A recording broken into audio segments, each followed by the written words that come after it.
Nama saya Rina, seorang wanita yang telah melewati usia 30 tahun, membawa dalam diri kesabaran yang khas dari wanita Jawa. Tetapi pada malam itu, di antara batas hidup dan mati yang rapuh seperti sehelai benang, semua keyakinan tentang keluarga, tentang etika sebagai manusia yang pernah saya junjung tinggi hancur berkeping-keping, menyayat hati saya. Operasi saya hari itu tidak berjalan lancar.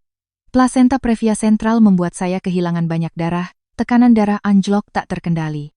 Dalam keadaan setengah sadar karena anestesi dan kelelahan fisik, saya masih samar-samar mendengar suara monitor detak jantung yang berbunyi cepat. Suara dokter yang saling memanggil dengan tergesa-gesa. Saya menggunakan sisa-sisa keinginan terakhir saya untuk menggigit bibir hingga berdarah, hanya untuk menjaga diri, agar tidak tenggelam ke dalam kegelapan abadi. Sebab saya tahu putri kecil saya baru saja menangis menyambut dunia, belum sempat merasakan kehangatan.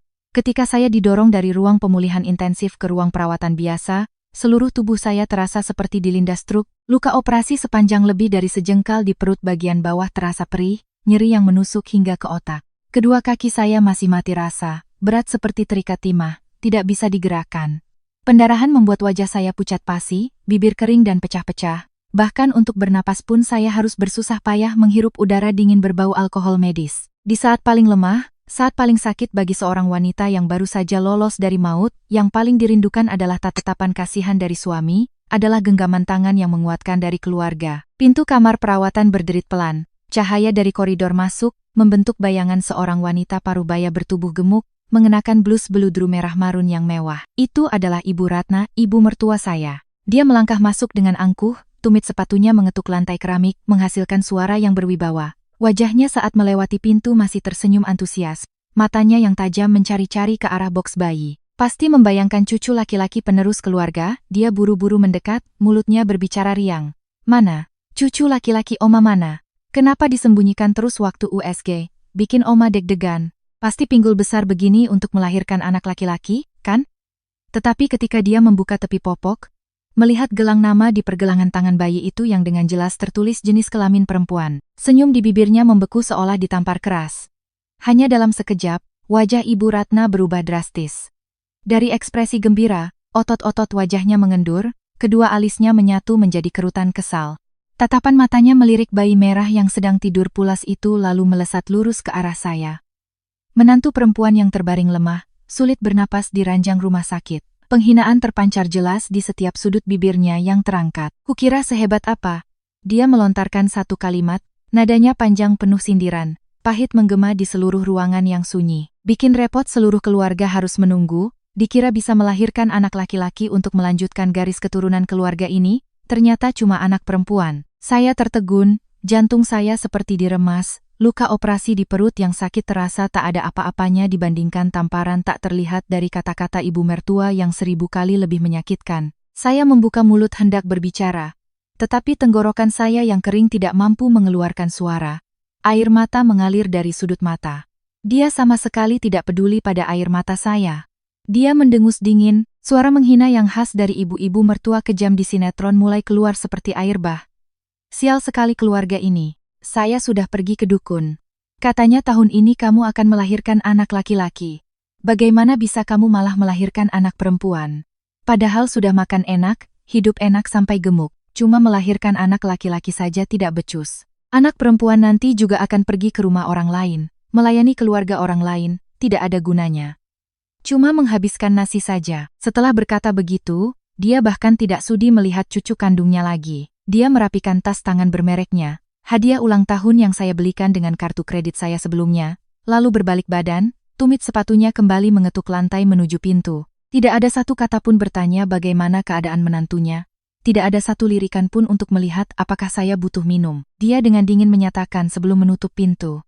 Sudahlah, kalau perempuan biar ibunya sendiri yang urus. Saya pulang, di sini bau rumah sakit, bikin pusing. Tahu begini saya tidak akan datang, pintu dibanting tertutup. Suara kering itu seperti tebasan pisau yang memutuskan semua sisa ikatan emosional yang saya coba pertahankan dengan ibu mertua ini. Saya terbaring di sana, terkubur dalam selimut tipis, kedua tangan mencengkeram erat sisi ranjang, membiarkan air mata asin mengalir membasahi bantal. Kemarahan yang menyesakkan dada. Saya baru saja mempertaruhkan nyawa untuk melahirkan seorang anak bagi keluarga mereka. Namun yang saya terima hanyalah penghinaan dan cemoohan yang paling dalam. Tetapi kekejaman ibu mertua bukanlah akhir dari tragedi malam itu.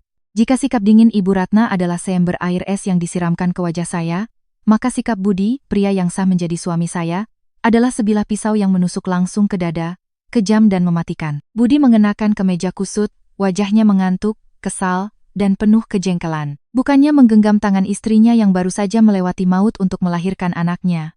Bukannya merasa iba melihat bibir saya pucat dan berdarah karena kesakitan, dia malah berdiri tegak di ujung ranjang, bertolak pinggang, dan melontarkan kata-kata yang begitu dingin.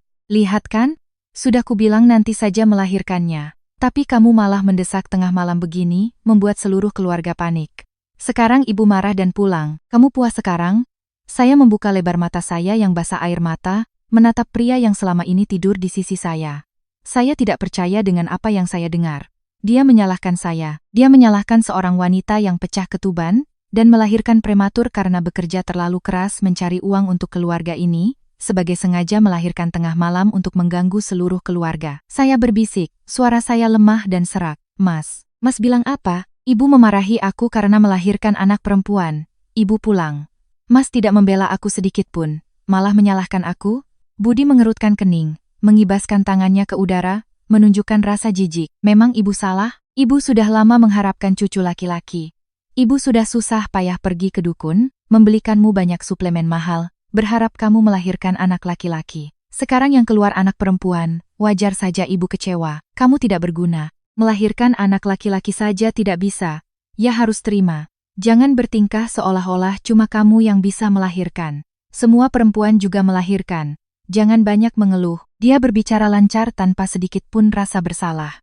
Dia sepertinya lupa bahwa semua suplemen mahal yang dibawa Ibu Ratna, tagihannya dibayar dari rekening saya. Dia lupa bahwa saya harus membawa perut buncit ini bekerja sampai jam 12 malam untuk menyelesaikan pesanan. Hanya karena bulan itu dia mengambil cuti beberapa hari untuk mabuk-mabukan, menelantarkan pekerjaan hingga gajinya dipotong habis. Dia mengabaikan fakta bahwa untuk mendapatkan kamar bersalin VIP yang nyaman ini, sayalah yang harus menandatangani tagihan sebelum masuk ke ruang operasi. Rasa sakit dari luka operasi menyentak-nyentak, berpadu dengan penderitaan batin yang membuat saya lumpuh. Tetapi Budi tidak peduli, dia mengedarkan pandangannya ke sekeliling ruangan lalu menuju sofa yang disediakan untuk keluarga, menendang bantal, dan menggerutu. Kamar apa ini? Pengap sekali, bagaimana bisa tidur di sini? Bau desinfektan bikin mual. Dia menatap saya.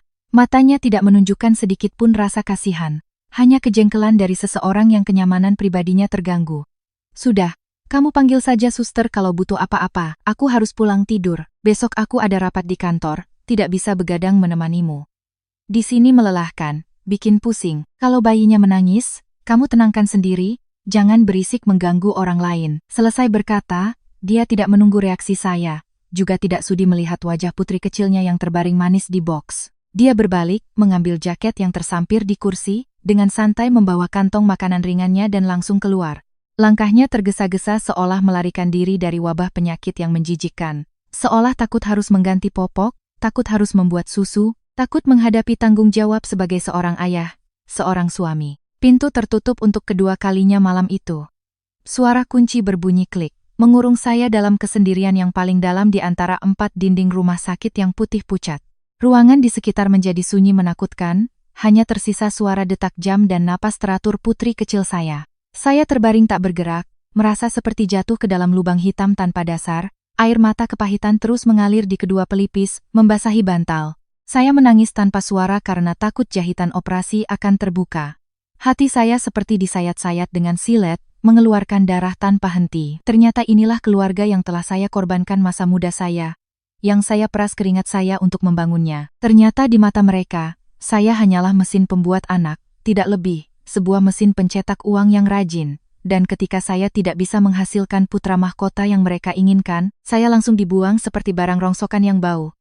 Kekejaman ini akan saya ingat selamanya, menghitung setiap denyut nyeri dari luka operasi di tengah malam yang sunyi. Kenangan tentang hari-hari menjadi menantu di keluarga Budi kembali membanjiri, begitu jelas dan telanjang hingga menyakitkan. Air mata kepahitan malam ini bukanlah hasil dari ledakan emosi sesaat dari ibu mertua atau ketidakpedulian sementara dari suami yang brengsek. Ini adalah puncak dari sebuah pernikahan beracun, di mana saya diperas hingga ke tulang sumsum, namun tetap harus tersenyum memainkan peran sebagai menantu yang baik. Saat menikah dulu, saya mengira telah menemukan pelabuhan yang damai. Budi saat itu tampak seperti pria kota yang baik hati, pekerjaan stabil, keluarga sederhana, namun, topeng sempurna itu robek dengan cepat hanya setelah setengah tahun hidup bersama. Kebenaran yang telanjang terungkap, saya bukan menikah dengan seorang suami, melainkan membawa pulang seorang jenderal yang tidak kompeten dan seorang ibu suri yang serakah tak terkira. Budi bekerja sebagai staf administrasi biasa di sebuah perusahaan swasta, pasrah dengan gaji 5 juta rupiah sebulan. Di Jakarta yang mahal ini, 5 juta hanya cukup untuk kopi, rokok, dan sesekali minum-minum dengan teman-temannya yang pengangguran. Dia tidak punya ambisi. Setiap kali saya menasihatinya untuk belajar bahasa asing atau mencari pekerjaan lain, dia langsung meronta, menuduh saya sebagai wanita mata duitan yang ingin menginjak-injak suaminya. Dia selalu berhalusinasi tentang gengsi semu seorang pria asli Jakarta, padahal kenyataannya dia adalah seorang pengecut dan pemalas. Berbeda dengannya, saya peka terhadap pasar. Dari seorang staf media, saya keluar untuk membuka usaha sendiri, membangun sistem platform online, menerima kontrak iklan dan berjualan. Penghasilan saya 10-20 kali lipat dari gaji Budi yang pas-pasan.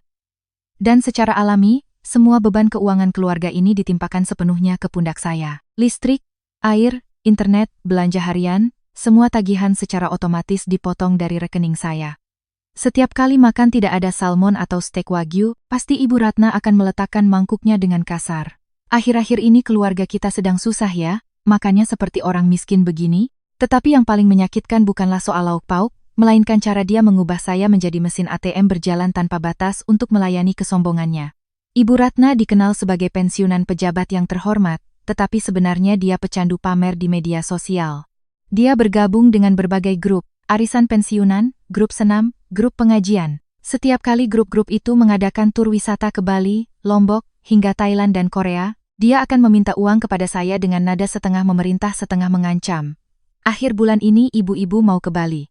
Menantu yang lain semua membiayai resor bintang 5. Kamu atur bagaimana caranya, jangan sampai ibu malu sama teman-teman. Katanya menantu direktur tapi membiarkan ibu mertua tinggal di kamar jelek, nanti ditertawakan orang. Agar rumah tangga damai, saya bekerja membanting tulang, menggesek kartu kredit untuk membayar seluruh tiket pesawat kelas bisnis, memesan kamar VIP untuknya berlibur. Ketika dia berjalan-jalan di pusat perbelanjaan, membeli pakaian sutra, suplemen impor untuk diberikan kepada teman-temannya, kartu tambahan atas nama saya terus menerima notifikasi transaksi. Dalam sebulan, khusus untuk uang jajan dan belanjanya saja, bisa mencapai 25 juta rupiah. Ketika saya lelah dan mengeluh kepada Budi, berharap dia bisa menasihati ibunya untuk lebih berhemat, dia malah melotot dan menunjuk wajah saya sambil membentak.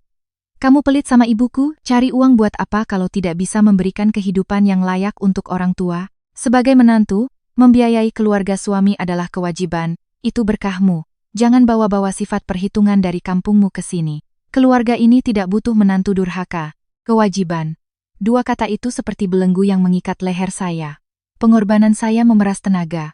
Malam-malam tanpa tidur mengejar tenggat waktu hingga mual. Saat-saat lelah dan pingsan di meja kerja, semua itu dianggap wajar oleh mereka, sebagai hal yang harus dilakukan oleh seorang gadis desa seperti saya untuk membalas status sebagai menantu orang kota. Mereka hidup dari hasil kerja keras saya, tetapi menginjak-injak harga diri saya.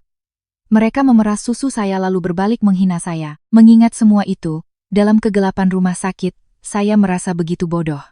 Saya telah memelihara sekelompok parasit, dan pada saat saya paling lemah, mereka menyerang dan mencabik-cabik saya tanpa ampun. Jam di dinding perlahan mendekati pukul 3 pagi, efek obat penghilang rasa sakit mulai habis, digantikan oleh kontraksi rahim dan nyeri dari sayatan operasi. Saya haus sekali. Ingin meraih botol air mineral di meja kecil samping tempat tidur, tetapi hanya dengan sedikit bergerak, rasa sakit yang luar biasa menyebar di perut saya. Saya menekan bel memanggil perawat. Sesaat kemudian, seorang perawat muda masuk, membantu saya menuangkan air dan mengatur selang infus. Melihat sekeliling ruangan yang kosong, dia bertanya dengan cemas, "Bu, keluarganya kemana semua? Tadi saya lihat ada ibu mertua dan suami ibu masuk. Pasien pasca operasi sesar hari pertama sangat lemah. Harus ada yang menemani untuk membantu. Nanti kalau ibu mau ke kamar mandi atau bayinya gumoh bagaimana?" Kata-kata perawat itu jujur tetapi tajam seperti pisau, menusuk tepat di luka hati saya yang sedang berdarah. Saya hanya bisa tersenyum getir, memalingkan wajah, menyembunyikan air mata yang siap tumpah. "Iya, keluarga saya ada urusan mendadak jadi harus pulang, Sus." Saya bisa urus diri sendiri. Ketika perawat pergi, keheningan kembali menyelimuti. Mendengar napas pelan putri saya yang baru lahir, saya tiba-tiba sadar bahwa saya tidak bisa terus lemah seperti ini. Saya tidak bisa mati perlahan dalam kedinginan orang-orang berdarah dingin itu. Di puncak kesendirian dan keputusasaan, naluri untuk bertahan hidup dan keinginan untuk dicintai dan dilindungi mendorong saya untuk mencari satu-satunya tempat yang tidak akan pernah mengkhianati saya, orang tua kandung saya. Tangan saya gemetar, meraba-raba di bawah selimut mencari ponsel. Layar ponsel menyala dalam kegelapan malam. Saya menekan nomor telepon ke kampung halaman. Setiap dering terdengar panjang seperti berabad-abad. Di kampung, saat ini orang tua saya pasti sedang tidur nyenyak setelah seharian bekerja di sawah. Halo, Rina, nak, suara ibu yang mengantuk namun penuh kekhawatiran terdengar di seberang sana. Hanya satu kata nak itu. Semua pengendalian diri, semua tembok berduri yang saya bangun selama ini runtuh total. Saya menangis sejadi-jadinya. Tangisan terseduh-seduh yang keluar dari tenggorokan, memecah keheningan ruangan. Ibu, Rina sudah melahirkan. Operasi sesar, Bu. Saya menangis terseduh-seduh. Suara saya lemah dan terputus-putus. Di seberang sana terdengar suara barang jatuh, lalu suara ayah saya yang panik. Apa? Rina sudah melahirkan? Kenapa operasi sesar? Nyalakan pengeras suaranya. Ibu saya dengan panik bertanya bertubi-tubi, suaranya bergetar karena kasihan. Ya Tuhan, katanya minggu depan baru lahir. Kenapa harus dioperasi, nak? Ibu dan bayinya selamat kan? Sakit sekali ya, nak? Keluarga suamimu mana? Budi mana? Ibu mertuamu mana sampai kamu menelepon ibu sambil menangis begini? Mendengar ibu menanyakan keluarga suami, kemarahan kembali menyesakkan dada. Saya menggigit bibir, menelan kepahitan, berkata di sela isak tangis, Bu, mereka lihat Rina melahirkan anak perempuan. Mereka memarahi Rina lalu pulang semua. Bu, Rina sakit sekali. Sendirian di sini. Rina takut. Hanya dengan satu kalimat itu, saya mendengar suara tangisan pilu ibu di seberang sana. Ayah saya marah sampai mengumpat. Suaranya serak tetapi bergetar karena kasihan pada putrinya. Kurang ajar mereka. Bajingan. Anak gadisku yang kujaga baik-baik, kunikahkan dengan keluarga mereka untuk diperlakukan seperti kerbau. Sekarang saat dia antara hidup dan mati, mereka menelantarkannya begitu saja, lalu suara ayah menjadi tegas dan kuat, membawa kekuatan seorang kepala keluarga. Seorang ayah yang siap mencabik-cabik siapa saja yang berani menyentuh putrinya. Rina, jangan menangis lagi, nanti jahitannya terbuka. Bapak dan ibu segera ke sana. Ibu, pakai baju hangat, ambil beberapa baju bayi lalu cepat ke depan gang, biar bapak telepon Tono, sopir taksi di desa. Minta dia langsung ke Jakarta malam ini juga. Tapi pak, perjalanan malam berbahaya. Saya terisak. Bahaya apa? Anak gadisku terbaring sendirian di rumah sakit. Hidup atau mati, bapak harus menjemputnya. Kamu tunggu di sana. Jangan takut apa-apa. Ada bapak dan ibu. Panggilan berakhir. Saya menggenggam erat ponsel di dada. Air mata masih mengalir tetapi ada kehangatan aneh yang menyelinap di hati. Ternyata di dunia ini, tempat badai berhenti di balik pintu, tempat yang siap melindungi saya tanpa syarat, hanyalah orang tua kandung saya. Orang tua saya miskin, petani sepanjang tahun, membanting tulang di sawah, tetapi cinta mereka untuk saya jauh lebih besar dari kepura-puraan dan kesombongan menjijikkan keluarga Budi. Malam itu, sambil menunggu orang tua, saya diam-diam bersumpah pada diri sendiri. Kebodohan dan kepasrahan Rina yang sabar telah mati di meja operasi malam ini. Tidak akan ada lagi kompromi. Pagi menjelang, pintu kamar rumah sakit terbuka lebar. Orang tua saya muncul, membawa berbagai macam barang, termos berisi bubur, termos air hangat. Ibu saya, begitu melihat saya terbaring lemas di tempat tidur dengan wajah pucat, langsung melemparkan tasnya ke lantai, berlari memeluk saya dan menangis seperti anak kecil. Ya Tuhan, nak, kenapa nasibmu begitu malang, tinggal tulang dibalut kulit begini nak. Ayah saya, seorang pria yang seumur hidupnya tegar, yang belum pernah meneteskan air mata di depan anak-anaknya, kini berdiri di samping tempat tidur, tangannya yang kapalan gemetar. Dia menyeka cepat air mata di pipinya yang legam terbakar matahari, mengertakkan gigi menahan amarah, lalu menoleh untuk melihat cucu perempuannya yang terbaring di dalam boks. Kehangatan ikatan darah itu membangunkan saya dari kematian. Selama hari-hari berikutnya di rumah sakit, orang tua saya bergantian berjaga siang dan malam. Ibu begadang semalaman menggendong dan menidurkan cucunya agar saya bisa istirahat. Ayah bolak-balik membeli makanan khusus untuk ibu menyusui, vitamin, mengurus surat-surat untuk cucunya. Selama itu, keluarga Budi tidak ada kabar sama sekali. Tidak ada telepon, tidak ada pesan, tidak ada yang menampakkan batang hidungnya, meskipun rumah mereka hanya berjarak kurang dari 5 kilometer dari rumah sakit. Sikap dingin dan menganggap remeh itu tak lain adalah sebuah tantangan terang-terangan. Mereka yakin bahwa saya adalah wanita yang akan bergantung pada cinta dan keluarga suami, bahwa seorang wanita lemah yang baru saja melahirkan sambil menggendong bayi merahnya cepat atau lambat akan bersujud memohon untuk membawa anaknya pulang agar mereka terima. Mereka pikir status sebagai keluarga suami adalah kartu sakti untuk menginjak-injak saya sesuka hati. Tapi mereka salah besar. Pada hari kepulangan, langit Jakarta mendung dan gerimis, membawa hawa dingin musim hujan. Dokter memeriksa luka jahitan saya dan mengizinkan saya pulang. Ayah saya membawa keranjang plastik berisi pakaian dan popok. Ibu saya dengan hati-hati membungkus cucunya dengan selimut bulu yang lembut. Saya mengenakan pakaian lengan panjang, topi wol menutupi dahi, perlahan melangkah keluar dari kamar. Rina, sudah telepon keluarga suamimu untuk menjemput? Kalau kita pulang diam-diam begini, nanti mereka cari-cari alasan.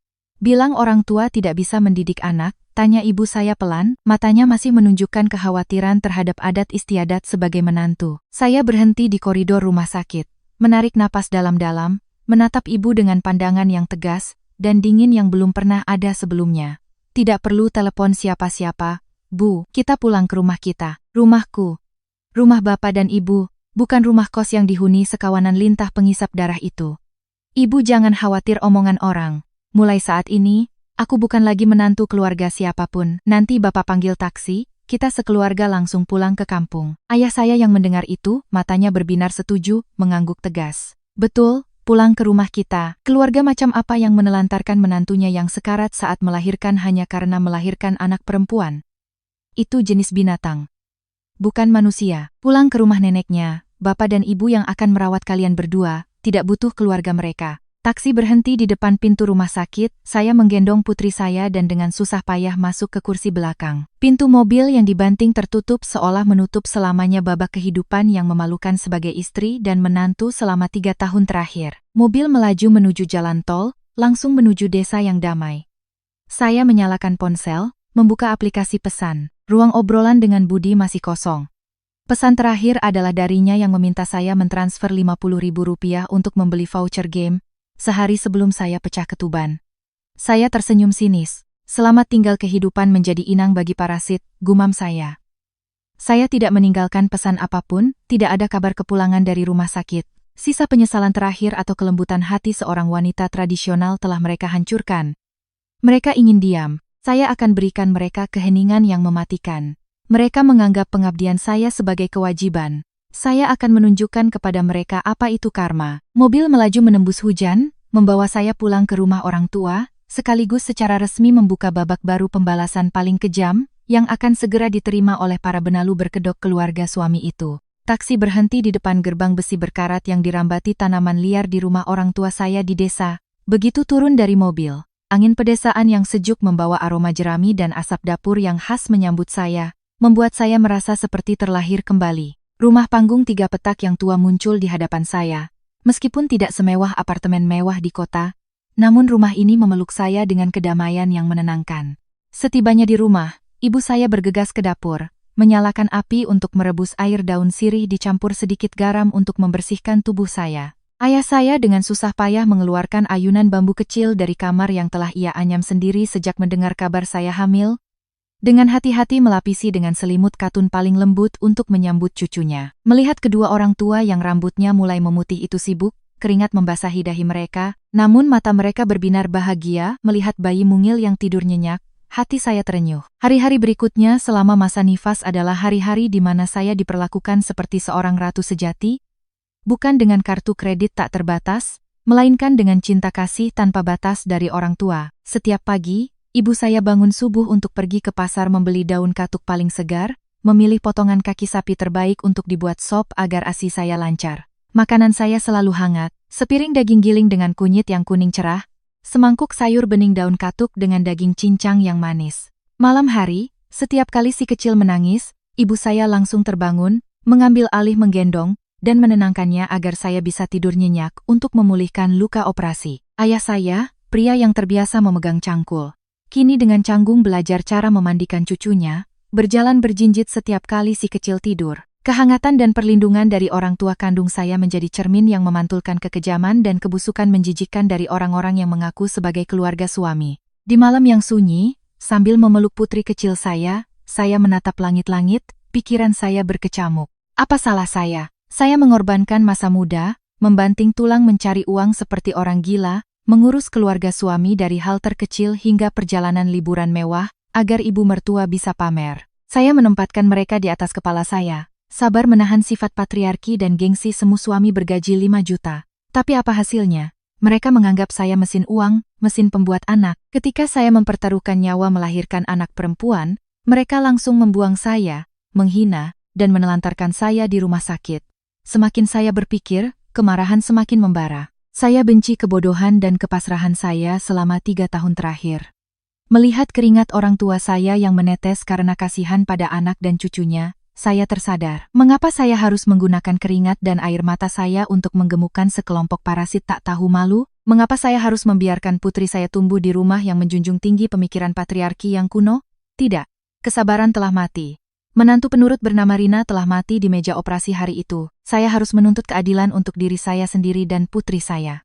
Saya mengelus lembut rambut tipis putri saya, menggigit bibir hingga berdarah untuk menelan kepahitan. Saat itu, dalam kegelapan pedesaan yang sunyi, sebuah keputusan yang akan mengubah seluruh nasib saya telah ditetapkan dengan tegas, dingin, dan tanpa kompromi. Saya akan bercerai.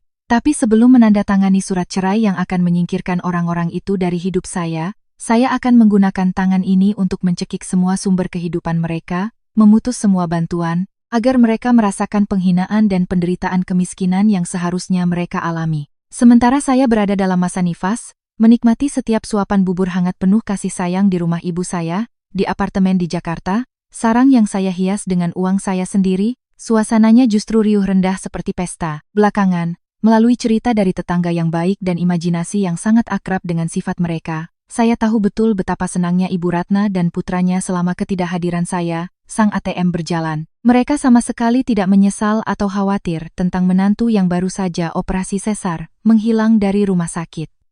Sebaliknya, mereka menganggapnya sebagai drama yang menggelikan. Dalam pikiran picik para benalu yang terbiasa hidup enak, saya, meskipun terbang ke langit, pada akhirnya akan kembali ke palungan yang bernama keluarga suami. Karena mereka yakin bahwa wanita yang meninggalkan suami adalah aib, barang buangan yang tidak akan dipungut siapapun. Rumah yang tidak saya bersihkan, hanya dalam waktu kurang dari seminggu telah berubah menjadi tempat sampah.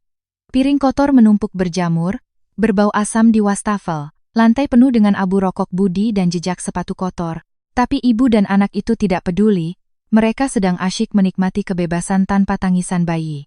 Ibu Ratna mengenakan setelan sutra mahal yang baru saya belikan bulan lalu, menyilangkan kaki di atas sofa kulit impor dari Italia, satu tangan memegang remote TV, tangan yang lain mengambil keripik.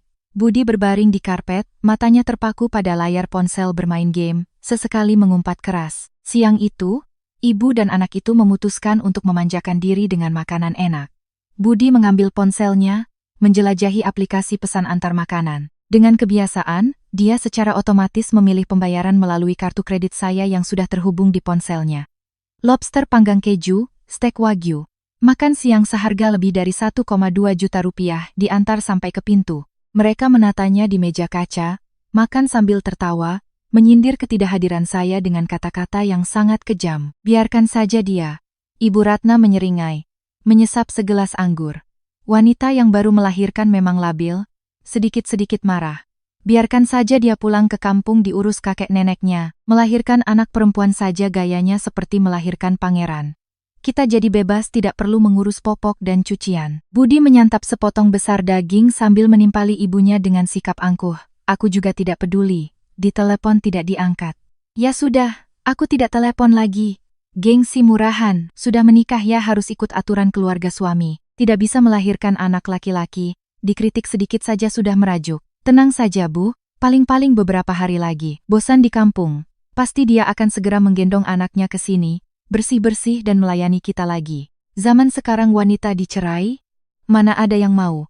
Dia tidak akan berani macam-macam. Mereka tertawa terbahak-bahak. Suara kemenangan mereka bergema di seluruh ruangan yang berantakan. Mereka yakin bahwa saya, lebah pekerja yang rajin, akan secara otomatis kembali ke sarang untuk terus membiayai gaya hidup mewah palsu mereka. Mereka terlalu percaya diri dengan daya tahan saya. Tetapi parasit-parasit itu tidak pernah menyangka, yang menanti mereka bukanlah penyesalan atau kerendahan hati dari menantu, melainkan sebilah sabit tajam yang siap menebas sumber ASI finansial mereka, memutus total aliran darah yang menopang hidup mereka. Lobster hari itu adalah hidangan mewah terakhir sebelum mereka dilemparkan ke jurang kemiskinan. Sore itu, di luar hujan deras, suara hujan yang jatuh di atap genting seolah berirama dengan dinginnya hati saya. Putri kecil saya sudah tertidur pulas setelah kenyang menyusu, napasnya teratur, bibirnya sesekali tersenyum. Saya merapikan selimutnya lalu perlahan bersandar di dinding, mengambil ponsel. Cahaya dari layar menerangi wajah saya yang tirus, tetapi mata saya bersinar dengan kekejaman dan ketegasan. Saya membuka aplikasi mobile banking, masuk dengan pemindai wajah. Antarmuka manajemen kartu muncul dengan serangkaian notifikasi transaksi. Melihat riwayat transaksi, angka-angka yang tertera membuat saya semakin jijik. Hanya dalam beberapa hari saya tidak di rumah, kartu kredit tambahan atas nama Ibu Ratna masih terus digesek jutaan rupiah di butik, supermarket, dan spa. Kartu yang terhubung di aplikasi Budi juga terus digunakan untuk memesan makanan mahal dan voucher game. Makan dari hasil keringat orang lain enak sekali, ya. Saya tertawa sinis, ibu jari saya mulai melakukan serangkaian eksekusi. Langkah pertama, membatalkan tautan kartu tambahan. Saya memilih kartu kredit tambahan dengan limit 30 juta rupiah yang pernah saya berikan kepada Ibu Ratna untuk belanja sayur. Saya menekan tombol blokir kartu permanen. Sebuah kotak dialog muncul menanyakan apakah saya yakin. Tanpa ragu, saya menekan setuju. Selesai satu langkah. Langkah kedua, menghapus semua tautan pembayaran. Saya masuk ke pengaturan dompet digital dan aplikasi pesan antar di akun Budi yang kata sandinya saya ketahui. Saya menghapus bersih semua tautan kartu bank saya di sana. Mulai sekarang, mau makan lobster, mau naik taksi mewah, silakan pakai gaji 5 juta rupiahnya yang menyedihkan itu. Langkah ketiga, dan ini adalah pukulan mematikan, membatalkan semua pembayaran tagihan otomatis. Apartemen itu atas nama saya. Semua tagihan listrik, air, internet, biaya layanan apartemen otomatis dipotong dari rekening gaji saya setiap bulan. Saya ingat tingkah Ibu Ratna yang menyalakan AC 16 derajat dengan jendela terbuka lebar. Ingat suami saya yang memasang paket internet super cepat agar tidak lemot saat bermain game. Setiap bulan, tidak kurang dari 2,5 juta rupiah uang saya habis untuk tagihan-tagihan itu. Saya masuk ke menu pembayaran tagihan, satu persatu membatalkan langganan pembayaran otomatis untuk nomor pelanggan listrik, air, dan internet apartemen itu. Tidak berhenti di situ, saya segera menghubungi bank untuk meminta pergantian semua kata sandi transaksi, mencabut hak akses dari semua perangkat lain selain ponsel yang sedang saya pegang. Saya menutup rapat semua celah, mengeringkan semua sumber bantuan. Setelah semuanya selesai, perasaan lega yang aneh menyebar di seluruh tubuh saya. Dada saya terasa ringan seolah baru saja melepaskan beban bertonton. Melihat ikon gembok berwarna merah di layar, saya tersenyum dingin. Saya tahu, hanya dalam beberapa hari, ketika borok yang ditutupi ini terungkap, ketika tenggat waktu pembayaran tagihan tiba, sarang semut yang sombong itu akan hancur lebur. Saya dengan santai meletakkan ponsel di samping bantal, memejamkan mata menikmati suara hujan. Pembersihan telah dimulai, nikmati saja pelan-pelan, wahai para lintah lapar. Akhir pekan datang lebih cepat dari yang saya duga, dan itu membawa babak drama pertama bagi ibu mertua saya yang terhormat. Meskipun sedang beristirahat di kampung, saya bisa membayangkan dengan jelas wajah konyol Ibu Ratna hari itu melalui cerita yang penuh kemenangan dari tetangga sebelah apartemen, yang selama ini sudah muak dengan tingkah soknya. Minggu pagi, Ibu Ratna berdandan necis dengan gaun beludru merah marun, lehernya dihiasi kalung mutiara palsu sebesar kelereng, dengan angkuh menelepon teman-teman arisan pensiunannya untuk datang ke rumah makan steamboat hidangan laut. Tentu saja untuk pamer bahwa dia adalah ibu mertua yang berkuasa, memegang kendali ekonomi keluarga, dan menghabiskan uang menantunya seperti sampah. Dia membawa tas bermereknya, dan dengan angkuh melangkah masuk ke sebuah supermarket impor paling mahal di kompleks itu. Dengan gaya seorang sosialita, dia tidak melihat harga, langsung saja memasukkan barang ke troli. Ada salmon Norwegia utuh, daging wagyu kualitas terbaik, jamur matsutake, ditambah beberapa botol anggur Prancis dan sekeranjang besar buah impor. Setelah puas berkeliling, dengan troli yang menumpuk tinggi, dia mendorongnya ke kasir dengan wajah sombong. Petugas kasir menghitung dengan cepat. Totalnya 6.800.000 rupiah, Bu, kata petugas itu sambil tersenyum. Ibu Ratna dengan angkuh mengibaskan tangan, mengeluarkan kartu kredit tambahan berwarna hitam yang pernah saya berikan, menjepitnya di antara dua jari dan menyodorkannya. Gesek ini, limitnya besar, tidak perlu khawatir. Petugas kasir mengambil kartu dan memasukkannya ke mesin EDC. Beberapa detik berlalu, alih-alih bunyi bip tanda transaksi berhasil, mesin itu mengeluarkan struk kecil dengan tulisan merah di layar, transaksi ditolak. Petugas itu mengerutkan kening, mencoba lagi.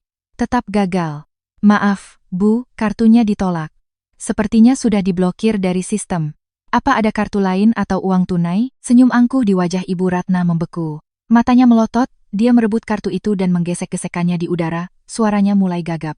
Tidak mungkin. Mesinmu yang rusak, kartu saya ini kartu VIP. Uang di dalamnya tidak akan habis 7 turunan. Diblokir bagaimana? Coba lagi. Saat itu, orang-orang yang mengantre di belakang mulai berbisik-bisik. Ada yang berkata, cepat sedikit Bu, kalau tidak punya uang, taruh lagi barangnya. Pura-pura kartu error, wajah Ibu Ratna memerah padam. Dia gemetar mengobrak-abrik tasnya, tetapi uang tunai di dompetnya hanya beberapa ratus ribu. Rasa malu yang luar biasa membuatnya ingin lenyap dari muka bumi. Di tengah tatapan sinis puluhan orang, sang sosialita itu terpaksa menelan ludah. Sudah-sudah, mungkin bank sedang maintenance. Saya ada urusan mendadak, saya tidak jadi beli. Katanya sambil membawa tas kosongnya, menunduk dan lari keluar supermarket seperti dikejar setan. Tapi penderitaannya belum berakhir. Begitu tiba di lobi apartemen, dia menerima telepon dari Budi. Bu, kenapa di rumah kita mati listrik, air juga mati total. Aku lagi main game tiba-tiba koneksi putus. Wajah Ibu Ratna pucat pasi, dia berlari ke kantor manajemen gedung untuk memaki-maki. Tapi tamparan kedua sudah menantinya. Kepala manajemen gedung dengan dingin berkata, rumah ibu menunggak tagihan listrik, air, dan layanan selama sebulan ini. Sistem otomatis yang memutus. Tolong minta Bu Rina untuk membayar, nanti kami sambungkan lagi. Seperti disambar petir. Kartu diblokir, listrik dan air diputus. Kenyataan pahit menampar wajah Ibu Ratna, menghancurkan topeng kemewahan yang selama ini dia banggakan. Sore itu, di tengah apartemen yang gelap dan pengap, Ibu Ratna terpaksa menelepon teman-teman arisannya, berbohong tensinya naik mendadak untuk membatalkan acara makan-makan, dalam kepahitan dan penghinaan yang mendalam. Sumber ASI Agung bernama menantu telah resmi mengering. Jika ibu mertua saya ditampar di supermarket, suami brengsek saya, Budi, juga tidak luput dari hukuman yang memalukan di depan umum. Dengan gengsi seorang pria yang terbiasa hidup dari orang lain tetapi suka pamer, kejadian malam itu menjadi noda yang seumur hidup tidak akan bisa dia hapus. Sabtu malam, Budi mengajak teman-temannya untuk minum-minum. Mereka adalah sekelompok pria pengangguran yang kerjaannya hanya berkumpul, minum bir, dan membahas politik dunia, tetapi kantong mereka selalu kosong. Kali ini Budi bermain besar, memesan satu meja di restoran hidangan laut mewah di pusat kota. Tanpa kehadiran istri, dia merasa seperti burung yang lepas dari sangkar, ingin menggunakan kesempatan ini untuk menunjukkan kejantanannya di depan teman-temannya. Di tengah pengaruh alkohol, Budi membuka 2 kancing ke mejanya, wajahnya memerah, mengangkat gelas bir dan berteriak, minum sepuasnya, teman-teman. Malam ini Budi yang traktir, sialan, perempuan itu cuma angin lalu. Di rumah, aku yang berkuasa. Istriku, kalau macam-macam, langsung kuusir pulang ke kampungnya. Uang yang kucari, aku yang pakai, tidak perlu tunduk pada siapapun. Teman-temannya bertepuk tangan riuh, memujinya. Mantap, Mas Budi. Laki-laki memang harus begitu. Punya uang miliaran seperti Mas, buat apa takut istri? Budi yang dipuji semakin besar kepala, memesan 2 botol whisky mahal lagi dan beberapa piring abalon. Dia tenggelam dalam ilusi kekuasaan, lupa bahwa miliaran yang dipuji teman-temannya berasal dari keringat saya. Sementara kantong celananya sendiri hanya berisi beberapa lembar uang dari gaji 5 juta, yang sudah habis sejak tanggal 10. Pesta berakhir jam 11 malam. Budi memberi isyarat kepada pelayan. Mas, bon meja ini. Pelayan membawa tagihan yang panjang. Totalnya 8.200.000 rupiah, Pak. Budi tanpa berkedip mengeluarkan dompet, dengan gaya mengambil kartu Visa Platinum berkilauan dan memberikannya kepada pelayan dengan senyum angkuh. Gesek ini. 3 menit kemudian, pelayan kembali dengan wajah canggung. Pak, kartu Bapak ditolak. Mesinnya menunjukkan kartu telah diblokir. Budi tertegun, senyumnya membeku. Dia merebut kartu itu, membentak. Kamu kerja bagaimana, sih? Coba lagi. Pelayan dengan sabar mencoba 3 kali lagi di depan teman-teman Budi.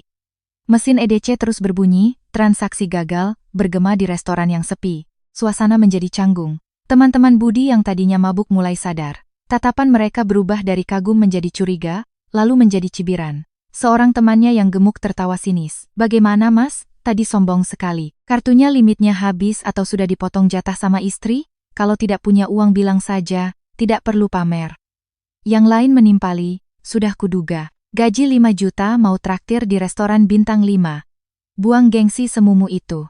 Budi berdiri kaku, wajahnya pucat seperti mayat, keringat dingin membasahi dahinya. Dia panik, mengosongkan semua saku, hanya menemukan 300.000 rupiah yang lecek. Rasa malu menusuk otaknya. Teman-temannya menggelengkan kepala. Patungan untuk membayar tagihan. Budi sadar, reputasi yang selama ini dia bangun dengan uang istrinya telah hancur total. Dia menggigit bibir hingga berdarah, matanya menatap tajam pada kartu plastik yang tidak berguna itu. Baru pada saat itu, parasit dalam dirinya tersadar akan kenyataan yang mengerikan. Sumber AC finansial telah resmi diperas habis, dan dia akan menghadapi badai yang sesungguhnya, yang diciptakan oleh tangan saya sendiri. Berbeda sekali dengan kekacauan dan penghinaan yang dialami ibu dan anak itu di kota, hari saya di kampung halaman dimulai dengan pagi yang cerah dan damai. Sinar matahari pagi menembus dedaunan, menyinari wajah montok putri kecil saya yang sedang tidur lelap. Saya duduk bersandar, menyeruput susu hangat buatan ibu sambil membuka media sosial. Saya tahu pasti setelah gempa semalam, mereka tidak akan tinggal diam. Dan benar saja, ponsel saya mulai bergetar hebat. Layar berkedip menampilkan nama Budi suami. Total 15 panggilan tak terjawab hanya dalam waktu setengah jam. Saya biarkan saja berdering. Nada dering yang bertubi-tubi itu seolah mencerminkan kepanikan orang di seberang sana. Pada panggilan ke-16, ketika susu di tangan saya sudah habis, saya perlahan menggeser jari, menerima panggilan itu, tetapi tidak langsung berbicara. Dari seberang sana, suara Budi menggelegar. Kamu main-main apa? Hah, Rina? Kamu sudah bosan hidup, ya? Kenapa kartu kreditku diblokir? Kenapa listrik dan air di rumah diputus? Kamu kabur ke kampung lalu mau lepas tangan dari keluarga ini? Buka blokir kartunya sekarang, bayar tagihan listrik dan airnya. Jangan sampai aku datang ke sana dan menghajarmu. Saya menjauhkan ponsel dari telinga, agar tidak mengganggu putri saya. Mendengar ancaman murahan itu, saya tidak lagi gemetar atau takut seperti dulu. Kebencian telah membeku menjadi es di dada saya. Ketika dia selesai berteriak, saya baru menjawab dengan suara tenang dan dingin. Mas habis mabuk, tagihan listrik, air, dan minum-minum. Mas apa hubungannya denganku? Budi terkejut. Kamu ngomong apa? Kamu itu istriku, menantu di keluarga ini. Kamu yang punya uang, kamu yang harus membiayai semuanya. Itu tanggung jawabmu. Kamu mau lari? Saya kemudian mendengar suara rebutan telepon. Ibu Ratna telah mengambilnya dan menyalakan pengeras suara. Suaranya yang melengking dan masam terdengar. Wah, menantu kesayangan sekarang sudah punya sayap ya? Kamu pikir karena kamu punya sedikit uang, kamu bisa seenaknya menginjak-injak aku dan anakku? Aku beritahu kamu, wanita yang sudah menikah itu harus mengabdi sepenuhnya pada keluarga suami. Kamu memblokir kartuku, membuatku malu di supermarket kemarin, aku belum perhitungan denganmu. Cepat buka blokir kartunya. Transfer aku 10 juta untuk bayar tagihan. Sebagai ganti rugi atas penderitaan mental yang kamu sebabkan. Kalau tidak, jangan harap kamu bisa kembali ke rumah ini. Aku usir kamu. Dia masih menggunakan trik lama, mengancam akan mengusir saya. Mereka masih berkhayal bahwa status sebagai menantu keluarga mereka adalah anugerah besar yang harus saya dapatkan dengan bersujud. Mereka tidak tahu bahwa sayalah yang ingin menyapu bersih mereka dari hidup saya. Saya tertawa, tawa hambar yang penuh cibiran. Ibu, saya mengubah panggilan saya, tetapi nadanya tajam seperti silet. Ibu benar, saya memang punya sedikit uang, tapi itu hasil keringat dan air mata saya. Saat saya terbaring sekarat pasca operasi sesar, ibu melontarkan kata anak perempuan sial lalu pergi. Saat putri saya menangis karena haus, putra ibu memarahi saya karena berisik lalu pulang tidur. Semua yang ada di rumah itu, dari beras, sayur, sampai listrik yang ibu pakai untuk menyalakan AC 16 derajat, semuanya dibayar oleh anak perempuan sial ini. Mulai sekarang, uang saya akan saya gunakan untuk membesarkan putri saya. Keluarga kalian punya tangan dan kaki, silakan bekerja sendiri. Jangan hidup seperti benalu, memalukan. Jangan pernah telepon saya lagi, atau saya akan sebarkan ke seluruh dunia wajah asli keluarga terhormat ibu. Tanpa menunggu reaksi mereka, saya langsung mematikan telepon, memblokir nomor ibu Ratna dan Budi. Dunia menjadi sunyi kembali. Saya melihat tangan saya, tidak gemetar sama sekali. Pernyataan perang dingin itu seperti tebasan yang memutuskan rantai belenggu. Selama 3 tahun ini saya telah memeras susu saya sendiri. Sekarang, saya tinggal duduk dan menonton bagaimana parasit-parasit itu meronta ketika tidak ada lagi darah untuk dihisap. Mimpi buruk telah berakhir bagi saya, tetapi baru saja dimulai bagi mereka. Begitu sumber susu mengering, para benalu akan secara otomatis melepaskan topeng kepura-puraan mereka untuk menunjukkan sifat aslinya.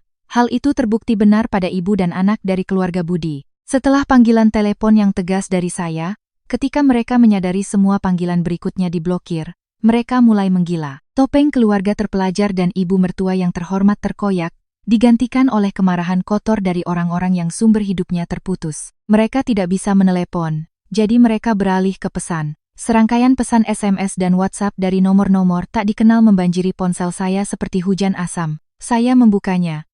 Dengan dingin membaca barisan kata-kata makian yang penuh amarah. Budi menulis, "Dasar kurang ajar, kamu pikir punya sedikit uang bisa jadi ratu? Aku beri kamu waktu 3 hari untuk pulang dan bersujud minta maaf pada ibuku, kalau tidak, kuhancurkan wajahmu. Jangan pikir bisa aman di kampung. Perempuan jalang.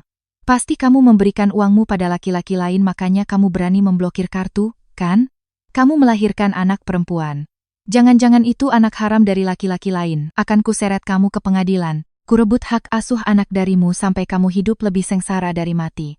Ibu Ratna, menggunakan nomor lain, mengirim pesan-pesan caci maki yang pedas, menunjukkan sifat aslinya sebagai ibu mertua beracun.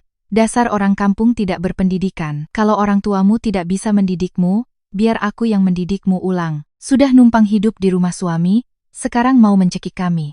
Tunggu saja, akan kuberitahu perusahaanmu siapa kamu sebenarnya.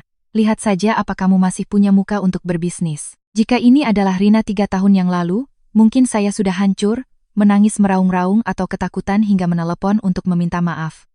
Tapi Rina yang sekarang tidak. Melihat tulisan-tulisan kotor itu, saya tidak merasa sakit hati, malah merasa mual dan geli. Seorang pria bergaji 5 juta mengancam akan merebut hak asuh anak saya. Seorang ibu mertua yang hidup dari uang jajan 25 juta sebulan mengancam akan menghancurkan bisnis saya. Benar-benar katak dalam tempurung, delusi kekuasaan yang menyedihkan.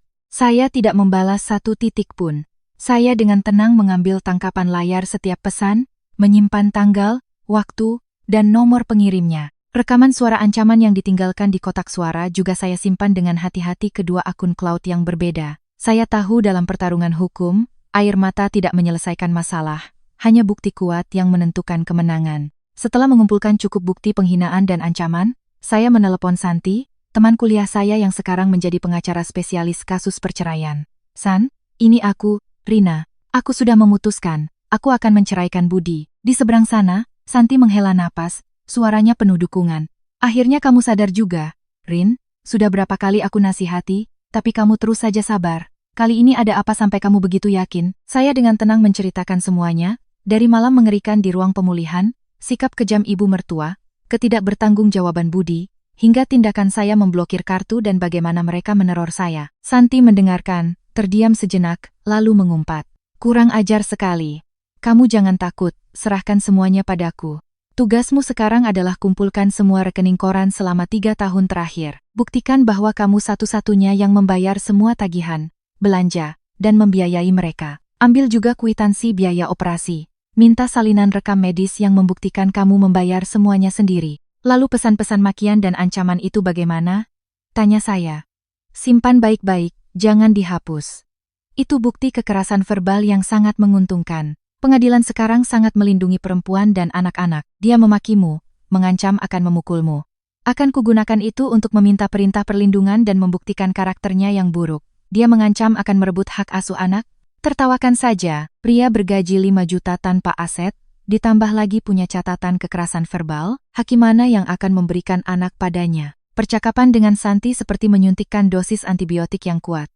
Saya mulai membangun benteng pertahanan yang tak tertembus. Saya diam-diam menyiapkan berkas perceraian, menyiapkan bukti-bukti, menyiapkan mental untuk pertarungan tanpa kompromi. Mereka ingin bermain kotor. Saya akan menggunakan hukum untuk menampar wajah mereka. Kamar nifas saya bukan lagi tempat untuk meratap, melainkan menjadi markas komando untuk menjerat para parasit itu, memaksa mereka membayar setiap luka yang telah mereka torehkan pada saya dan putri saya. Kesulitan membuat orang sadar. Dan ketika para benalu yang terbiasa hidup enak didesak ke sudut, mereka akan menggigit membabi buta tanpa peduli harga diri. Hanya 3 hari setelah saya memutus bantuan, kehormatan keluarga Budi runtuh total, digantikan oleh serangan paling kotor dan tak tahu malu yang pernah saya saksikan. Itu adalah pagi akhir pekan yang tenang di pedesaan. Saya sedang melipat popok bayi di dalam rumah. Ayah saya sedang sibuk di halaman memotong batang pisang untuk pakan ayam, sementara ibu saya di dapur merebus air. Tiba-tiba, Keheningan dipecahkan oleh suara rem mobil yang berdecit nyaring di depan gerbang rumah saya. Pintu mobil dibanting, diikuti oleh serangkaian makian yang memekakkan telinga, mengganggu ketenangan seluruh desa. Saya mengintip dari jendela. Benar saja, mereka datang. Dipimpin oleh Ibu Ratna, di belakangnya ada Budi dan adik perempuannya, Dewi, gadis 25 tahun yang pengangguran.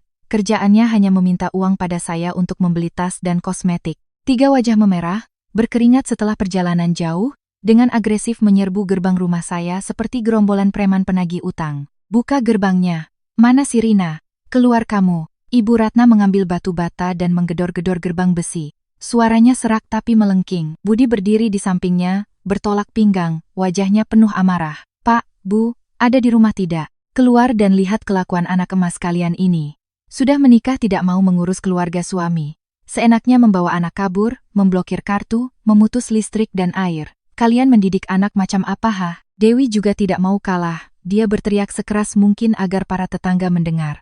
Woi, semuanya, lihat, ada menantu durhaka, sudah puas numpang hidup sekarang berani melawan, rumah ini tidak sudi menampung perempuan jalang. Keluar kamu, biar kami ajari sopan santun. Keributan itu segera menarik perhatian warga desa yang penasaran.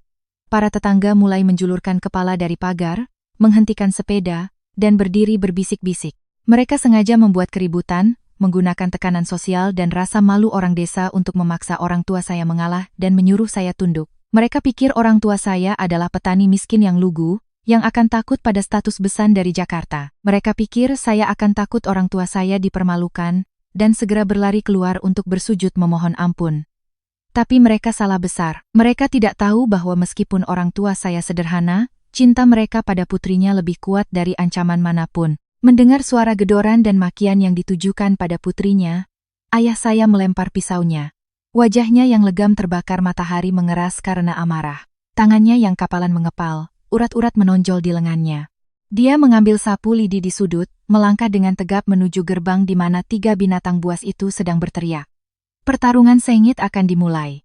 Ayah saya melangkah maju, menarik gerbang besi hingga terbuka lebar. Suara logam berderit membuat Ibu, Budi, dan Dewi mundur selangkah. Ayah saya berdiri gagah di tengah gerbang. Tangan memegang sapu lidi, matanya setajam belati menatap satu persatu wajah sombong mereka. Kewibawaan seorang ayah yang melindungi putrinya membuat suasana seketika tegang. Kalian datang ke rumahku membuat keributan apa? Siapa tadi yang bilang anak gadisku numpang hidup?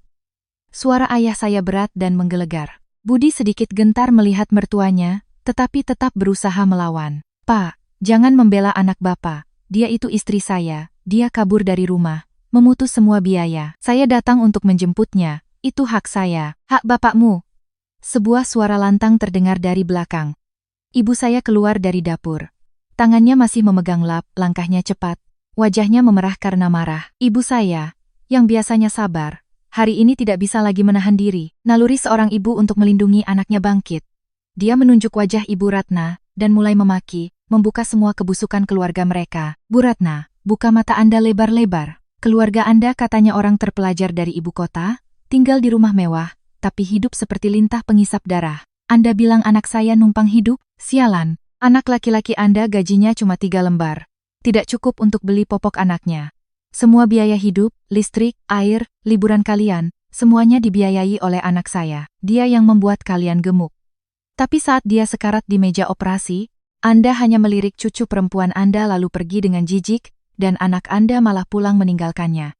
Kalian itu binatang, bukan manusia. Setiap kata ibu saya terdengar jelas dan menggema di seluruh gang.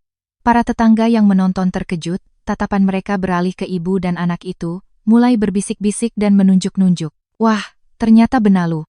Wajah Ibu Ratna pucat pasi. Dia mencoba membantah. Kamu bicara sembarangan. Keluarga kami punya banyak uang, tidak perlu bergantung padanya. Kalau tidak butuh uang, kenapa sekarang datang ke sini menagih? Kenapa kartunya diblokir? Listrik dan air di rumah kalian langsung mati. Diusir dari supermarket, ibu saya tersenyum sinis, menyerang titik lemahnya. Saya beritahu Anda, Rina itu darah daging saya. Di rumah Anda, kalian anggap dia sampah, tapi di sini dia adalah permata. Dia melahirkan anak perempuan, saya malah lebih bahagia. Saya tidak butuh cucu dari keturunan tak tahu berterima kasih seperti keluarga Anda. Budi yang melihat ibunya dihina, marah dan hendak maju, mengangkat tangan mengancam. Orang tua, diam kamu. Sebelum dia selesai bicara, ayah saya mengayunkan sapu lidi ke arahnya, membenturkannya keras ke tanah. "Berani kamu sentuh istriku? Kupatahkan kakimu. Parasit, pergi dari rumahku. Aku hitung sampai 3, kalau kalian tidak pergi, aku panggil polisi." Ibu, Budi, dan Dewi terdiam. Mereka terkejut dengan perlawanan sengit orang tua saya. Mereka terbiasa menindas saya dan berpikir bisa dengan mudah menginjak-injak keluarga saya. Tetapi hari ini, di hadapan benteng kokoh cinta orang tua, topeng mereka terkoyak, memperlihatkan wujud mereka yang hina dan lemah di hadapan seluruh desa. Mereka mundur dengan panik, mata Budi mencari-cari saya dengan putus asa. Di luar gerbang, kerumunan tetangga semakin ramai, bisikan dan tawa cemooh ditujukan langsung kepada mereka. Status besan dari Jakarta kini berubah menjadi benalu menantu. Rasa malu yang luar biasa membuat Ibu Ratna dan Dewi hanya bisa menunduk. Sementara Budi, pria yang sok jagoan itu, berdiri kaku, wajahnya pucat pasi. Saat itulah, saya memutuskan untuk keluar. Saya mengenakan pakaian rumah yang rapi, kepala ditutup topi tipis, wajah saya tenang dan dingin. Di tangan saya bukan bayi, melainkan selembar kertas A4 yang baru dicetak. Saya melangkah melintasi halaman, berdiri di samping orang tua saya. Mata saya yang dingin menatap lurus ke arah pria yang pernah menjadi suami saya. "Kamu keluar juga akhirnya?" Budi seperti menemukan pegangan, mencoba mengembalikan wibawanya yang palsu, suaranya bergetar. "Kamu lihat orang tuamu menghina keluarga suamimu? Cepat kemasi barang-barangmu, bawa anak kita pulang. Soal kartu kredit, nanti kita bicarakan." Saya tidak menjawab. Keheningan saya seperti bongkahan es yang dilemparkan ke apinya. Saya perlahan mengulurkan kertas A4 di depan wajahnya. "Tidak perlu repot-repot membicarakan kartu kredit. Tanda tangani ini," kataku dingin. Budi melirik ke bawah, tulisan besar surat gugatan cerai menampar matanya. Dia terbelalak, pupil matanya mengecil. Ibu Ratna dan Dewi juga ternganga, tidak percaya dengan apa yang mereka dengar. Mereka selalu yakin bahwa seorang wanita yang baru melahirkan, apalagi anak perempuan, akan takut diceraikan. Mereka tidak pernah membayangkan skenario di mana sayalah yang akan menendang mereka keluar dari hidup saya. Kamu gila?" Budi tergagap. Kesombongannya lenyap, digantikan oleh kepanikan. "Cerai? Apa hakmu minta cerai? Kamu pikir setelah cerai kamu bisa membawa semua uangmu untuk laki-laki lain? Aku tidak akan tanda tangan, tidak akan pernah." "Benar, jangan tanda tangani." Ibu Ratna ikut panik. Dia sadar bahaya yang sebenarnya. Jika bercerai, sumber dana bulanan, liburan mewah, kartu kredit tak terbatas akan lenyap selamanya. Kamu yang melahirkan anak perempuan. Kamu yang tidak becus. Kamu yang salah. Keluarga ini tidak punya tradisi cerai. Saya tertawa. Tawa hambar yang penuh penghinaan. Saya menatap lurus ke mata Budi, menyatakan dengan jelas agar semua tetangga mendengar. "Kamu menyesali aku atau menyesali kartu kreditku? Menyesali mesin ATM yang bisa kamu pakai tanpa PIN ini? Dengar baik-baik. Surat ini sudah kutandatangani. Hartaku sebelum menikah. Uang hasil kerjaku, semuanya milikku. Anakku, aku yang melahirkan. Aku yang akan membesarkannya. Kamu tidak mau tanda tangan juga tidak apa-apa. Aku akan mengajukan gugatan sepihak ke pengadilan. Bukti kamu menelantarkan istri dan anak di rumah sakit, bukti aku membiayai seluruh keluargamu selama 3 tahun, semuanya sudah disiapkan oleh pengacaraku." Budi menjadi gila karena takut miskin. Bayangan harus kembali hidup dengan gaji 5 juta. Tanpa ada yang memasak, mencuci piring, membayar tagihan, membuatnya kehilangan kendali, dia merebut surat cerai dari tangan saya. Merobeknya menjadi serpihan. "Kurobek, aku tidak akan tanda tangan. Kamu istriku, kamu harus melayani keluarga ini sampai mati." Teriaknya putus asa. Saya hanya menatap acuh tak acuh serpihan kertas yang beterbangan. "Robek saja, aku sudah mencetak 100 lembar lagi. Siap-siap saja menerima panggilan dari pengadilan. Sekarang, pergi dari rumahku sebelum ayahku memanggil polisi." Ayah saya melangkah maju. Sapu lidi kembali diketuk ke tanah. Tetangga di sekitar mulai menyoraki, "Benalu tak tahu malu. Pulang sana." Di bawah tekanan rasa malu dan sorakan, Ibu, Budi, dan Dewi akhirnya berbalik dan masuk ke dalam taksi dengan penuh kehinaan. Mobil itu melaju, melarikan diri dari desa yang damai, meninggalkan di belakangnya vonis mati bagi kehidupan mewah mereka. Hari kiamat bagi para parasit telah resmi dimulai. Tindakan Budi merobek surat cerai di halaman rumah saya hari itu hanyalah rontaan putus asa dari seekor lintah yang akan dicabut dari inangnya. Dia pikir dengan merobek kertas itu saya akan mundur, akan takut dengan proses pengadilan yang rumit. Tapi dia salah. Sore itu juga, saya menelepon Santi, pengacara saya, dan mengirimkan seluruh berkas, bukti, beserta surat gugatan cerai sepihak ke pengadilan negeri di wilayah tempat tinggalnya. Ketika menerima surat panggilan dari pengadilan, Budi tahu dia tidak bisa lagi menghindar. Sifat pengecutnya muncul. Tidak bisa mendapatkan uang, tidak bisa memaksa saya kembali, dia beralih ke cara kotor, mempermalukan saya di media sosial, berharap tekanan publik akan membuat saya mengalah. Suatu malam, ponsel saya berdering terus-menerus. Teman-teman dan mitra bisnis mengirimkan tautan sebuah tulisan panjang di Facebook Budi. Dia memerankan dirinya sebagai pria malang, suami setia yang ditinggalkan oleh istri yang sombong karena kaya. Dalam tulisannya, dia mengarang cerita yang menyentuh sekaligus memuakkan, bahwa dia telah sabar menghadapi istri yang labil, yang memaki-maki ibu mertua, bahwa saya karena punya sedikit uang jadi merendahkan keluarga suami, tega membawa bayi yang baru lahir kabur bersama selingkuhan. Dia bahkan melampirkan foto ibunya yang sedang menyeka air mata, dengan keterangan yang munafik. Ibu tua yang seumur hidup berkorban untuk anak cucu, kini dihina dan diusir dari rumah oleh menantunya, laki-laki. Meskipun miskin, tidak bisa diam saja melihat ibunya diinjak-injak. Seperti dugaannya, tulisan itu langsung viral. Netizen, yang mudah terpengaruh oleh penampilan yang menyedihkan, mulai menyerang. Ratusan komentar menghujat saya sebagai wanita tidak tahu diri, menantu durhaka, menuntut identitas saya diungkap dan bisnis saya diboikot. Budi sangat puas. Dia mengirim pesan provokatif kepada saya. Lihat kekuatan netizen, cabut gugatan cerai, transfer uang ke rekeningku, dan bawa anak kita pulang minta maaf pada ibu. Kalau tidak, akan kubuat kamu hancur, tidak bisa berbisnis lagi di negeri ini. Saya membaca pesan itu dan tertawa terbahak-bahak, tawa yang dingin dan kejam. Suka bermain media sosial, ya? Biar kuajari bagaimana rasanya senjata makan tuan, gumam saya. Saya tidak membalas di Facebook pribadi saya. Santi menyuruh saya diam, biar dia yang urus. Hanya 2 jam setelah tulisan Budi viral, sebuah akun anonim tiba-tiba mengunggah sebuah file PDF di kolom komentar paling atas.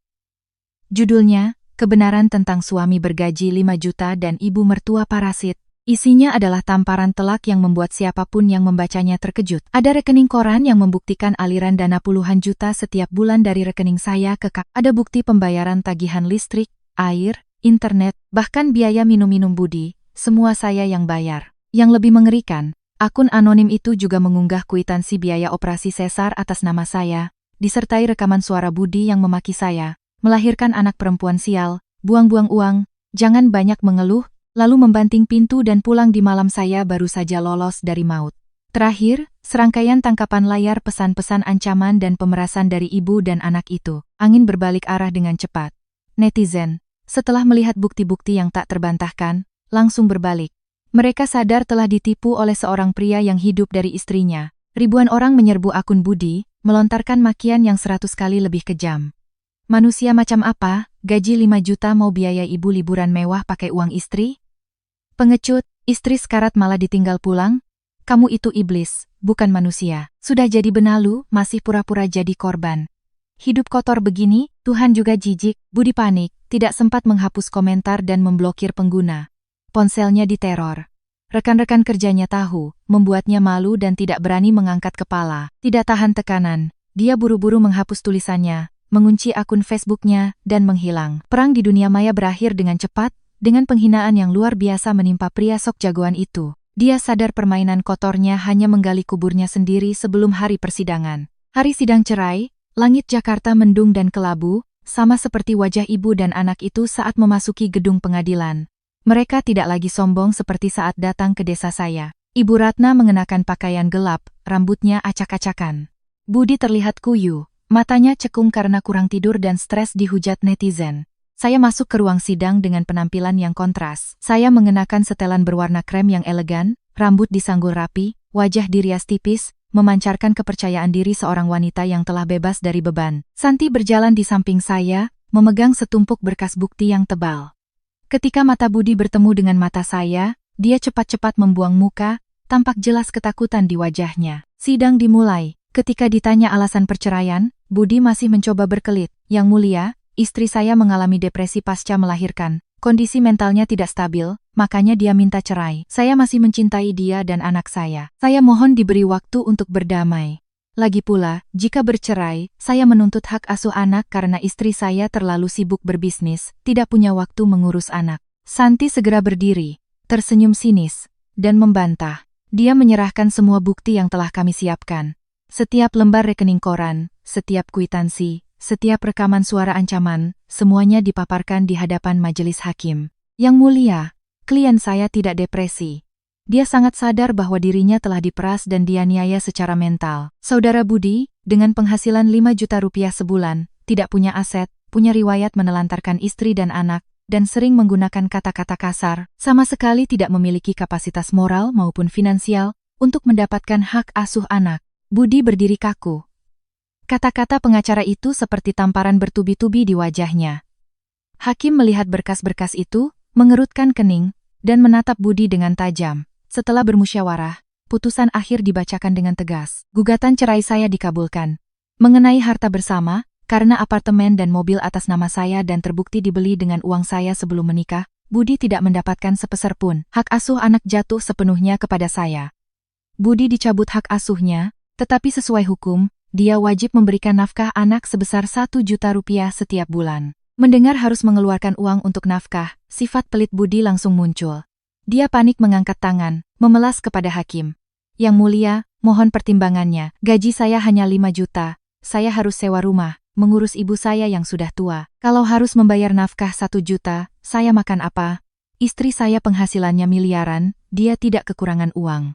Saya mohon dibebaskan dari kewajiban nafkah. Seluruh ruangan hening. Beberapa staf pengadilan menggelengkan kepala melihat betapa hinanya pria itu. Saya perlahan berdiri, punggung saya tegak, menatap lurus ke wajah mantan suami saya dengan penghinaan yang mendalam. Yang mulia, tidak perlu memaksanya. Saya secara resmi menolak menerima nafkah anak sebesar 1 juta rupiah per bulan dari saudara Budi. Uang saya cukup untuk memberikan putri saya kehidupan yang paling layak. Saya tidak butuh sedekah dari seorang pria yang tidak punya kapasitas dan moral sebagai seorang ayah. Mulai saat ini, saya ingin memutuskan semua ikatan hukum dan moral dengan keluarganya. Budi tertegun, mulutnya menganga. Dia pikir saya akan menuntut uang, tetapi penolakan saya yang dingin dan tegas justru menjadi penghinaan yang paling kejam. Pernyataan itu berarti dia telah dihapus sepenuhnya dari kehidupan kami, tidak memiliki nilai apapun lagi. Memegang surat putusan cerai di tangan, saya melangkah keluar dari pengadilan dengan kepala tegak, meninggalkan di belakang ibu dan anak itu yang lunglai, tanpa harta, dan penuh ketakutan akan masa depan yang suram. Saya menang. Kemenangan tanpa kompromi, bebas dari belenggu bernama keluarga suami, hidup saya seperti elang yang lepas dari sangkar, terbang tinggi di langit kebebasan. Tidak ada lagi malam-malam tanpa tidur untuk membayar tagihan kartu kredit ibu mertua. Tidak ada lagi kemarahan yang tertahan karena sifat patriarki suami benalu. Pikiran saya jernih. Saya mencurahkan 200% energi dan pikiran untuk mengembangkan platform online saya. Benar kata pepatah, janda kembang, kemandirian finansial membuat saya semakin bersinar dan tajam. Pendapatan dari bisnis saya meroket 3-4 kali lipat. Hanya dalam 6 bulan setelah bercerai, saya membeli sebuah rumah di kompleks elit dengan taman yang penuh bunga mawar. Putri saya hidup seperti seorang putri kecil. Dirawat oleh pengasuh, mengenakan gaun-gaun indah, tumbuh dalam tawariang tanpa pernah merasakan penolakan. Tetapi di dunia lain, tidak jauh dari tempat saya tinggal, kehidupan Ibu Ratna dan Budi tergelincir ke dalam terowongan gelap tanpa jalan keluar. Setelah diusir dari apartemen mewah saya, mereka terpaksa tinggal di sebuah rumah susun tua yang lembab. Sumber bantuan lenyap selamanya, kenyataan pahit menghantam mereka. Gaji 5 juta Budi, yang dulu hanya untuk ngopi dan mabuk, kini harus menanggung biaya hidup 3 orang, termasuk Ibu Ratna dan adiknya yang pengangguran.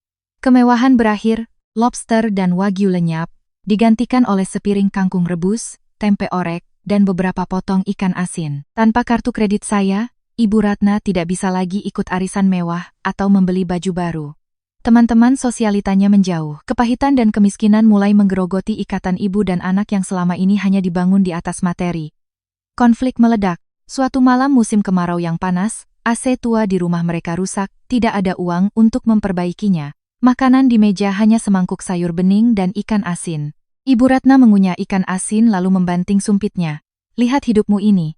Laki-laki tapi tidak berguna, membiarkan istri menginjak-injakmu lalu menendangmu seperti anjing. Kalau saja dulu kamu pintar merayunya, ibu dan anak tidak akan sengsara begini. Semua karena kamu bodoh tidak bisa mendidik istri. Budi, yang lelah dimarahi atasan di kantor, pulang dan mendengar omelan ibunya, langsung naik pitam.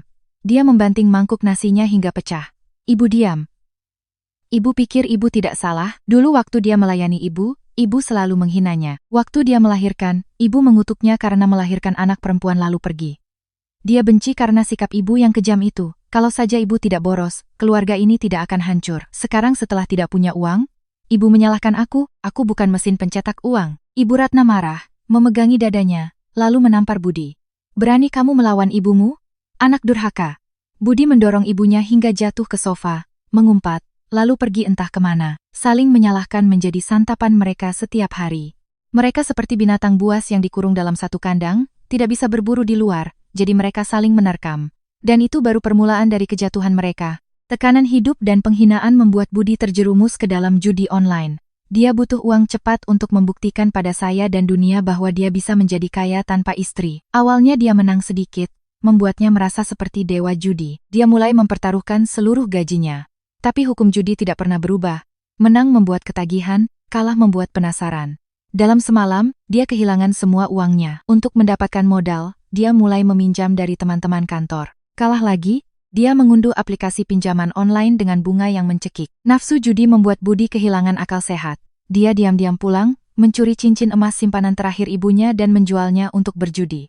Ketika uang itu habis, lingkaran utang mulai menjeratnya. Hanya dalam beberapa bulan, utangnya mencapai hampir 1 miliar rupiah. Ketika tidak bisa membayar, teror dimulai. Kantor Budi diteror, foto-fotonya disebar dengan tuduhan penipuan. Perusahaan langsung memecatnya. Yang terparah, para penagih utang datang ke rumahnya, menyiram cat, merusak barang-barang. Ibu Ratna baru tahu anaknya punya utang sebesar itu. Dia menangis histeris, memohon-mohon, tapi sia-sia.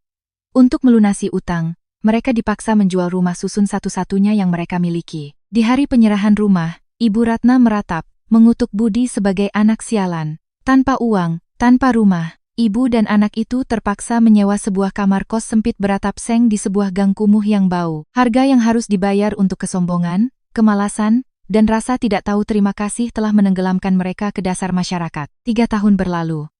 Waktu adalah hakim yang paling adil. Untuk mendapatkan uang membayar bunga harian dan membeli minuman keras, Budi, yang dulu seorang pegawai kantoran yang rapi, kini menjadi kuli panggul di pasar induk. Tangannya yang dulu hanya memegang pulpen, kini kapalan dan berdarah karena mengangkat peti-peti berat. Ibunya, Ibu Ratna, karena syok kehilangan rumah, terkena stroke ringan dan terbaring di tempat tidur, tidak lagi bisa menyombongkan diri. Suatu sore di bulan Oktober, hujan turun deras di Jakarta. Budi, bertelanjang dada, membungkuk memanggul sekarung durian yang berat, berjalan tertatih-tatih melintasi genangan lumpur di depan sebuah mal besar untuk mengantar barang. Saat itu, sebuah mobil Mercedes hitam mewah berhenti di lobi VIP.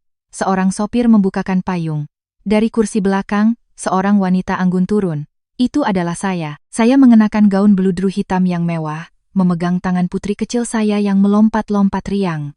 Mama, setelah beli mainan, kita makan es krim ya? Tentu sayang. Saya tersenyum lembut. Saat berbalik, mata saya tanpa sengaja bertemu dengan mata seorang kuli yang berdiri kaku tidak jauh dari sana. Itu Budi. Dia berdiri di sana, penuh lumpur, karung di pundaknya tampak begitu berat hingga kakinya gemetar. Matanya menatap saya dengan ekspresi terkejut, sakit, menyesal, dan sedikit harapan akan belas kasihan.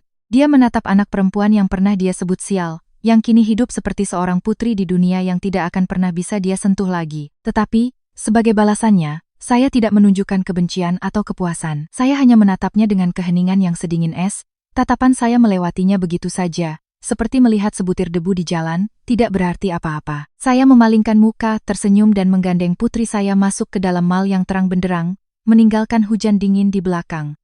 Karung di pundak Budi jatuh ke tanah, isinya berhamburan. Di tengah hujan lebat, pria malang itu berlutut di lumpur. Dia menutupi wajahnya dan menangis terseduh-seduh. Tangisan keputusasaan dan penyesalan yang terlambat, menyatu dengan deru hujan. Dia akhirnya mengerti. Hukuman paling kejam di dunia ini bukanlah balas dendam, melainkan dilupakan sepenuhnya oleh orang yang pernah kau injak-injak, yang kini hidup cemerlang dan menganggapmu seolah-olah sudah mati. Wanita dilahirkan bukan untuk bersabar dan pasrah. Pengorbanan tanpa syarat untuk orang yang salah hanya akan menciptakan para benalu yang tidak tahu berterima kasih. Terima kasih telah mendengarkan cerita ini. Jika Anda merasa cerita ini bermakna, silakan tinggalkan komentar untuk berbagi pemikiran Anda.